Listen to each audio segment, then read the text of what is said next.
Hello kids, welcome to our class. Today we're going to see a new story. This is the story of Wacky Walrus. You can use your pace of word building or animal science.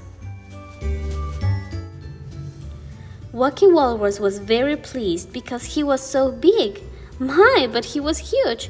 He had a great wrinkled body, rolling with fat, and a thick, rough hide.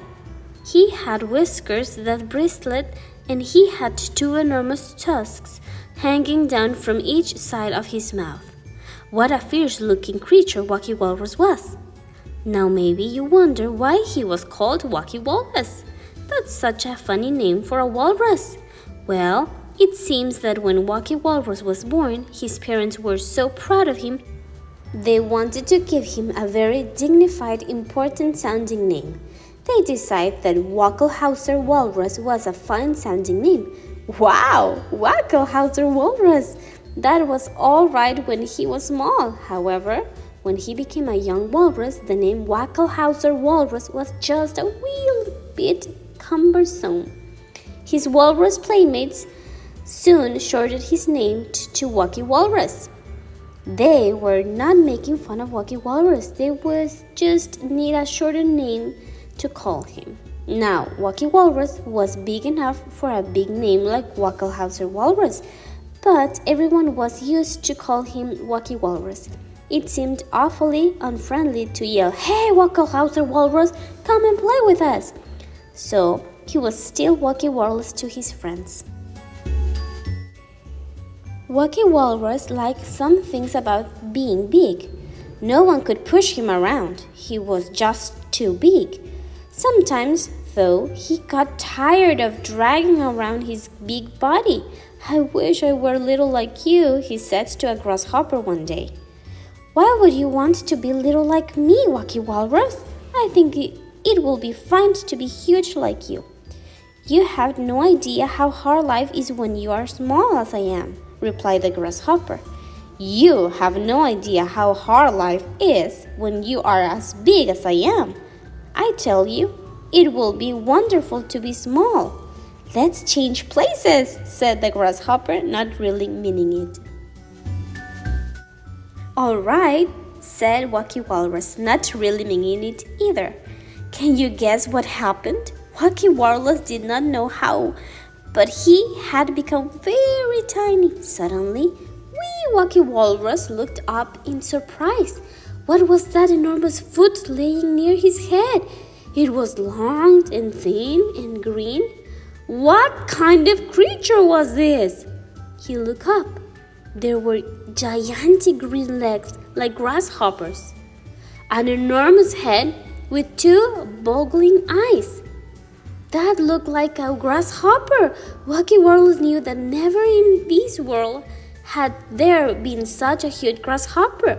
Wacky Walrus decided to move a little farther away before that enormous foot slipped and stepped on him. But there was something in his way, a huge boulder almost the size of a tree. From where had that come? It was not there before. Wacky Walrus had been standing on smooth gravel. Now, all around Wacky Walrus, as far as he could see, were large rocks that he could not even climb over. What had happened? Suddenly it began to get dark. Something was blocking the light from the sun. It looked like a huge maple leaf, big and flat. Wacky Walrus scrambled furiously to get out of the way. Splat! The big leaf almost missed him, but one corner hit Wacky Walrus with a thump on the head. Oh, but he was dizzy. He sat perfectly still for a moment, trying to figure it out. What had happened? What had caused everything to change? How had everything on the earth suddenly gotten too large for him? How had Wacky Walrus changed? He couldn't figure it all out. The breeze which had blown the maple leaf onto wee Wacky Walrus began to swirl around again. It was a playful west wind, the kind that used to tickle his large walrus nose. Now, the west wind didn't seem playful. It didn't just tickle his nose. That west wind knocked wee Wacky Walrus right off his feet. Plop! He went down on his stomach. Before Wacky Walrus could even think about standing up, there was a whoosh, and the west wind lifted Wacky Walrus right off the ground. The west wind was carrying Wacky Walrus right through the air. He was so stunned he couldn't believe it. Now, how could the wind pick up a walrus? It was incredible and unbelievable. He knew now what had happened. He had somehow become a wee walrus and everything else had stayed the same size. Poor Wacky Walrus was being carried around by the west wind. I thought it was hard to be big, said wee Wacky Walrus. That was because I never tried being tiny. Now that I have been tiny, I don't think I like it very much. I want to be my right size again. Wee Wacky Walrus wasn't sure just what happened, but he went plop into a field of tall grass. It wasn't exactly an easy landing because Wacky Walrus was so big again. At least he didn't land on a rock. As Wacky Walrus shook his big head and rubbed his eyes, he saw his small grasshopper friend hopping toward him. Everything was right again. Wacky Walrus was big and the grasshopper was a wee size. Being big is a right for me, and being small is right for you. I am sorry I ever complained, Wacky Walrus said to his grasshopper friend. You just can't understand someone else's problem until you have had them. Wacky Walrus looked around him contentedly. Really, I am just glad to be me, the size I am, the way I am. It's the might good thing just to be satisfied.